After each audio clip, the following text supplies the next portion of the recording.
कभी सोचा है कि हमारी जेब में रखा फोन और उसमें जो जीपीएस है वो अल्बर्ट आइंस्टाइन के बिना काम ही नहीं कर सकता? सुनने में ये बात किसी साइंस फिक्शन फिल्म की कहानी जैसी लगती है ना? लेकिन ये 100% सच है।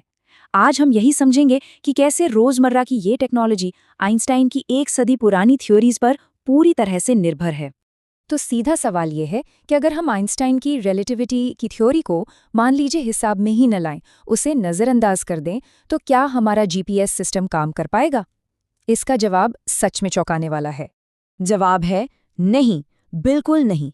आइंस्टाइन की थ्योरी के बिना जीपीएस लोकेशन में हर दिन पूरे 10 किलोमीटर की गलती होती। और ये 10 किलोमीटर की गलती कोई एक बार की नहीं होती, नहीं, ये हर रोज जुड़ती जाती। जरा सोचिए, ऐसा जीपीएस हमारे किसी काम का होता? बिल्कुल नहीं। तो आखिर ये सब होता कैसे है? चलिए इसे जड़ से समझते हैं। देखिए, जीपीएस को समझने का सबसे बड़ा राज इस बात में छिपा है कि ये पूरा का पूरा सिस्टम असल में बस समय का एक बेहद बेहद सटीक खेल है। सब कुछ टाइमिंग पर ही टिका है। तो होता यह है कि धरती के चारों ओर बहुत सारी सैटेलाइट्स घूम रही हैं। पहला कदम, हमारा फोन इनमें से कम 4 सैटेलाइट से एक साथ सिग्नल रिसीव करता है। दूसरा कदम, वो ये कैलकुलेट करता है कि सिग्नल को सैटेलाइट से हम तक पहुंचने में ठीक ठीक कितना वक्त लगा। और तीसरा, लाइट की स्पीड का इस्तेमाल करके वो उस टाइम को एक सटीक दूरी में बदल देता है। अब इस पूरी कैलकुलेशन में टाइम की सटीकता इतनी ज़रूरी है कि हम यहाँ नैनो सेकेंड्स की बात कर रहे होते हैं। मतलब 1 सेकंड का अरबवां हिस्सा। इतनी प्रिसिजन चाहिए होती है। अंदाज़ा लगाइए, टाइम को नापने में सिर्फ 1 माइक्रो सेकंड की गलती, यानी 1 सेकंड का 10 लाखवां हिस्सा आपकी लोकेशन में सीधे सीधे 300 मीटर का फर्क ला सकता है। इससे पता चलता है कि यहाँ सटीकता कितनी ज़्यादा ज़रूरी है। और बस ठीक यहीं से कहानी में एंट्री होती है आइंस्टाइन की। पहली प्रॉब्लम खड़ी होती है सैटेलाइट्स की जबरदस्त तेज रफ्तार की वजह से। आइंस्टाइन की 1905 की स्पेशल रिलेटिविटी थ्योरी कहती है कि कोई भी चीज जितनी तेजी से चलती है, उसकी घड़ी एक स्थिर खड़े इंसान के मुकाबले उतनी ही धीमी चलती है। मतलब उसके लिए समय थोड़ा धीरे बीतता है।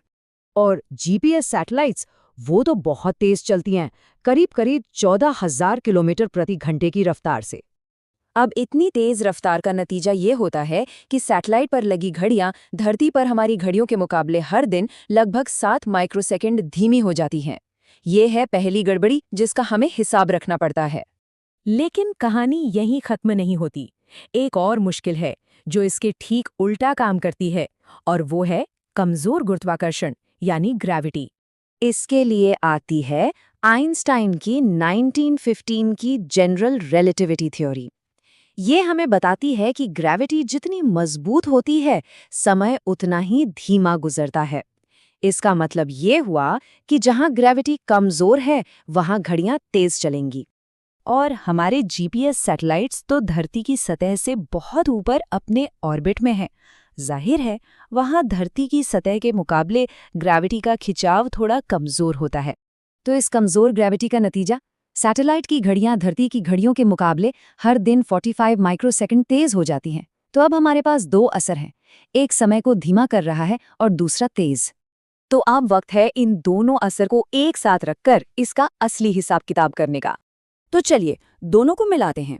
स्पेशल रिलेटिविटी यानी तेज रफ्तार की वजह से घड़ियां हो रही हैं 7 माइक्रोसेकंड धीमी, और जनरल रिलेटिविटी यानी कम ग्रेविटी की वजह से हो रही हैं 45 माइक्रोसेकंड तेज। अब जब इन दोनों को जोड़ते हैं तो कुल असर सामने आता है, और वो कुल असर है +38 माइक्रोसेकंड का। हर दिन सैटेलाइट की घड़ियां हर दिन धरती की घड़ियों से 38 माइक्रोसेकंड आगे निकल जाती हैं। बस यही वो जादुई नंबर है जिसे हर हाल में ठीक करना पड़ता है, वरना सब गड़बड़ हो जाएगा। तो इन सब का असल मतलब क्या है?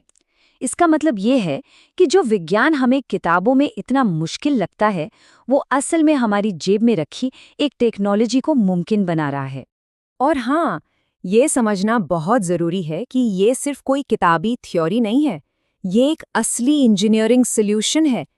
इंजीनियर्स सैटेलाइट्स को लॉन्च करने से पहले ही उनकी घड़ियों को जानबूझकर थोड़ा धीमा सेट कर देते हैं, ताकि ऑर्बिट में पहुंचकर वो धरती की घड़ियों के साथ एकदम सिंक हो जाएं। तो अगली बार जब कोई गूगल मैप्स पर रास्ता देखे तो ये याद रखा जा सकता है कि आइंस्टाइन के समीकरण ही उस छोटी सी नीली बिंदी को स्क्रीन पर सही जगह पर टिकाए हुए हैं। और ये हमें इस दिलचस्प सवाल पर छोड़ जाता है, ऐसी और कौन सी सिर्फ थ्योरी मानी जाने वाली वैज्ञानिक खोजें हैं जो शायद हमें पता भी नहीं और वो चुपचाप हमारी रोजमर्रा की जिंदगी को बदल रही हैं।